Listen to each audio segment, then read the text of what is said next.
Good morning friends. सवेरे 5:30 बजे हैं। मैं इस जंगली, आप बोलिए, नेचर से जा रहा हूं और मेरे दिल में एक ख्याल आ रहा था, तो मुझे लगा कि ये एक मैसेज सबको दूं। बहुत लोग कांटेक्ट करते हैं अलग अलग प्लेटफॉर्म से, सोशल मीडिया से, फेसबुक हो, इंस्टाग्राम हो, ट्विटर हो। बहुत लोग डायरेक्टली फ़ोन करते हैं, लेकिन मैंने एक चीज़ नोटिस किया कि हमने जब भी रिस्पॉन्ड किया है तो 90% लोग जिन्होंने फ़ोन या रीच आउट किया, उनके पास प्रॉब्लम्स लगभग वही था। माँ बाप के पास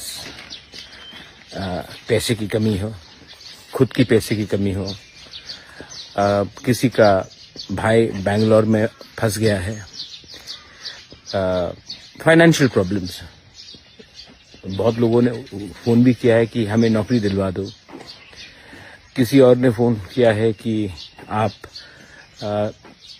का क्या पोजीशन है, क्योंकि बीजेपी चर्च के खिलाफ है, प्राइम मिनिस्टर हमारा रिजर्वेशन हटा देगा कि नहीं।